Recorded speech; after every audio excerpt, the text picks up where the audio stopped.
So I have some zucchini and some tomatoes from my garden that need to be used. So I'm gonna make up a goulash-ish kind of dish for dinner tonight. I'm gonna start off by sauteing some ground beef in my skillet here, or my pot. I'm gonna add some diced onion. I'm gonna season it with some garlic salt and some pepper. I'm gonna add in some peeled chopped zucchini from my garden.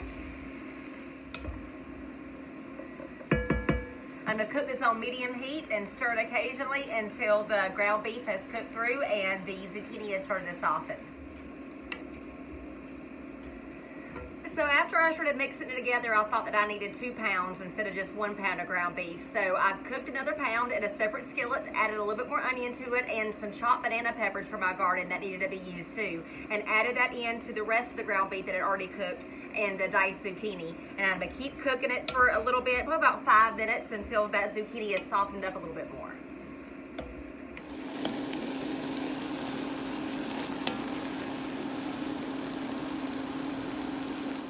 In about 2 cups of chopped tomatoes that I peeled. You don't have to peel them, but I peeled these. Those are from my garden. And I'm going to add in about another 2 cups of chopped cherry tomatoes that have not been peeled because those are too small and a little bit too cumbersome to peel.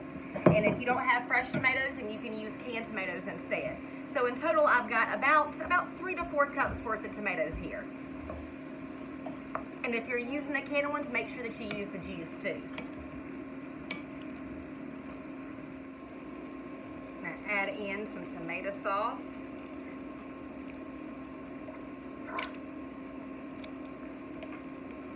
About a couple of cups worth.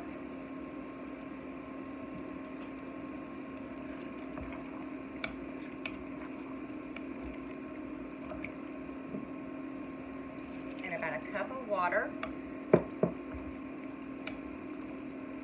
And I may end up adding a little bit more water depending on how much liquid comes out of these tomatoes and zucchini. So 1 to 2 cups of water. And I add in some onion powder and some garlic powder.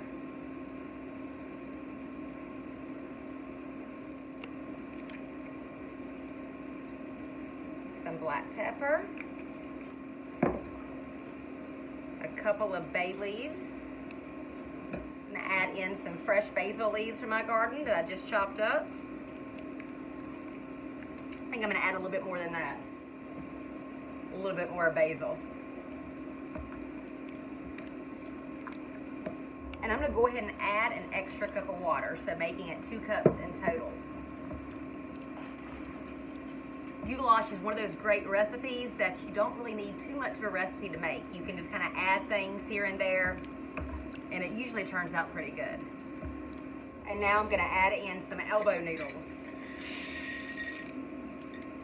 I'm going to stir that up, and the liquid will end up cooking the noodles, and it will be a really delicious goulash. I'm going to bring it to a boil. Once it's boiling, I'm going to put the lid on and turn it down to low and let it simmer for a little while.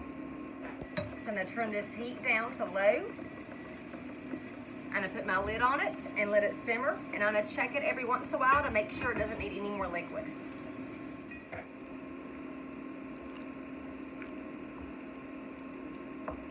Oh, that is perfect. Yum.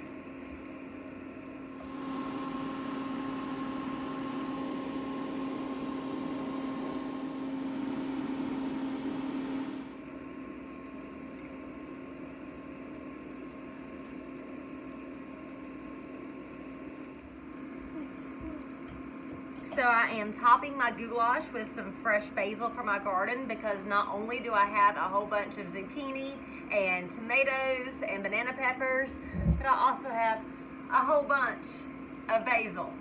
And I'm actually going to dry this in my oven in a little bit, and I'll try to do a video on that one too.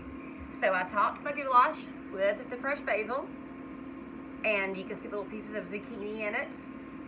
I cannot wait to eat this. My taste tester, my son Ethan, says he wants to come taste it with me, so come on. I got a spoon. I'm ready. Are you going to go first? Am I going to go first? I'm going fast. You're going first? Yeah, Oh, not even ladies first. No, give me it. I need this. You need it? Yes. All right. Oh, that's a giant bite, boy. What do you think? That's awesome. That's awesome? Let me try it.